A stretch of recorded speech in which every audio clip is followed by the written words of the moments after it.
Baik. Assalamualaikum warahmatullahi wabarakatuh. Perkenalkan, nama saya Ahmad Ramadan. NIM 19 30 70 20 50. Kelas Ilmu Politik C 2019. Baiklah. Di sini saya akan memaparkan tentang sosiologi politik. Sosiologi politik itu terbagi dua kata. Yang pertama, sosiologi.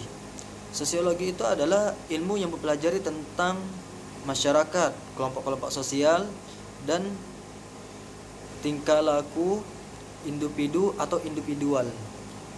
Dan ilmu politik ini adalah ilmu yang mempelajari tentang kekuasaan. Jadi, kalau kita satukan dua kata ini, sosiologi dan politik ini, sosiologi politik adalah ilmu pengetahuan yang mempelajari tentang keteraturan kekuasaan, pemerintahan, lembaga negara, dan hal lainnya yang dalam hal ini dalam pola hidup masyarakat dan mempengaruhi pola hidup masyarakat. Oke. Selanjutnya konsep selanjutnya ini tentang ruang lingkup. Oke, ruang lingkup sosiologi politik ini terbagi dua. Yang pertama, sosiologi politik studi negara. Oke, kajian dalam sosiologi politik yang pertama ini adalah spesifik dalam negara, khususnya dalam tanggapan masyarakat yang ada di dalamnya, serta kebijakan yang mesti diambil untuk menyalahgunakan atau untuk melangsungkan dan mensejahterakan masyarakat. Contohnya yang bisa kita ambil adalah kebijakan di maksudnya di era Jokowi ini, di adanya Kartu Indonesia Pintar dan Kartu Indonesia Sehat. Hal ini menyebabkan suatu negara ini berfungsi karena tugasnya untuk mensejahterakan masyarakat. Oke, selanjutnya sosiologi politik ini juga studi dengan maksudnya tentang ini kekuasaan. Jadi sosiologi politik ini bukan hanya saja untuk negara, tapi untuk kekuasaan juga. Contohnya kalau kita dalam hal ini contohnya dalam hal kampanye, misalnya tuh kampanye politik. Dalam hal ini politikus ataupun yang mau mencalonkan diri untuk menjadi pemimpin membutuhkan suara rakyat. Dalam hal ini juga kita butuh namanya kampanye politik dan butuh dukungan dari masyarakat. Oke, selanjutnya tentang budaya politik. Budaya politik ini adalah merupakan lebih kurang tentang kebiasaan masyarakat dalam hal politik, yakni tentang kekuasaan, tentang partai-partai politik lah, dan hal lainnya. Bahwa budaya politik ini juga berkembang sangat pesat di negara kita. Contohnya bisa kita ambil ketika ada orang pemilihan legislatif, yakni pemilihan DPR atau DPRD atau DPD dan hal lainnya. Hampir semua orang yang mencalonkan diri menjadi pemimpin, mereka menggunakan kampanye money politik. Nah, hal ini juga termasuk budaya politik karena money politik ini adalah uang politik atau lebih kurang dimaksud dengan uang suap. Maksudnya kita di sini ketika ada orang kampanye, orang itu mau minta pilih kita dengan menggunakan uang. Oke, selanjutnya dalam hal ini juga saya akan menganalisis tentang yang artikel yang saya buat kemarin di UTS kemarin. Oke, hal ini juga saya akan maparkan. Kemarin saya bahas tentang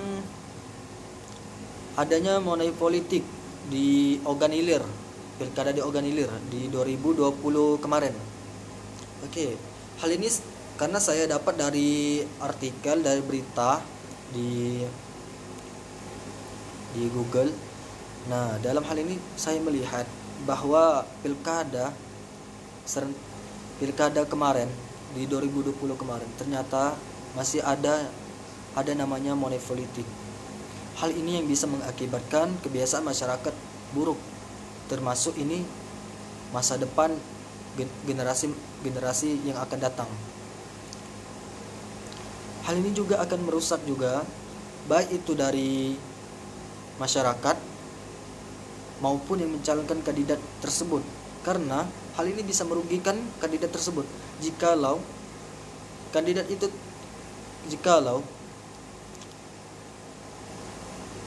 perbuatan money politik itu tadi ini bisa diketahui oleh lembaga, itu berakibat fatal. Misalnya kandidat ini bisa dilaporkan oleh masyarakat ke Bawaslu atau Panwaslu dan KPU. Ini bisa berakibat pada kandidat karena apa? Ini berakibat mereka gugur karena menyalahgunakan kampanye.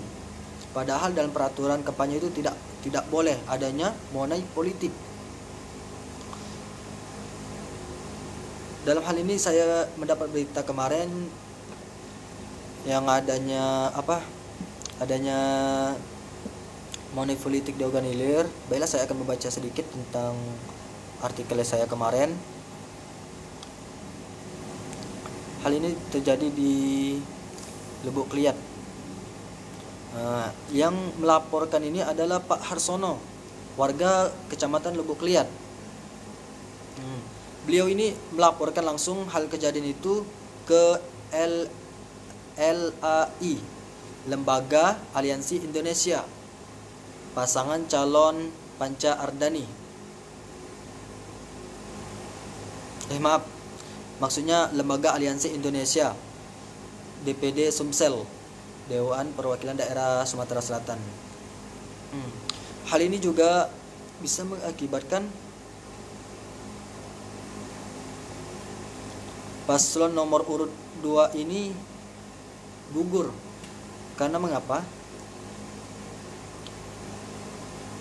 Kebocoran yang terjadi di masyarakat ini bisa berakibat fatal untuk kandidatnya. Baiklah, selanjutnya saya akan menjelaskan sedikit tentang kejadian yang kemarin juga. Pencoblosan kemarin kan pada tanggal 9 bulan 12 2020 di Oganilir. Pas pada waktu itu, di waktu sore hari, Pak Harsono ini mencurigai seseorang yang membawa pecahan uang sebesar 100.000 sebanyak 10 lembar. Nah, kejadian inilah yang membuat Pak Harsono penasaran atas kejadian adanya money politik ini. Ketika itu, hari esoknya Pak Harsono ini langsung melaporkan kejadian tersebut ke LAI, Lembaga Aliansi Indonesia, DPD Sumsel. Saya kira rasanya cukup sekian pemaparan dari saya. Kalau ada kata-kata yang kurang sopan maupun itu kurang lengkap maupun itu kata-kata yang enggak tersusun rapi, saya mohon maaf kepada Ibu dosen. Kepada Allah saya mohon ampun karena saya adalah manusia yang tak luput dari kesalahan. Baiklah, cukup sekian dari saya. Billahi taufiq wal hidayah. Wassalamualaikum warahmatullahi wabarakatuh.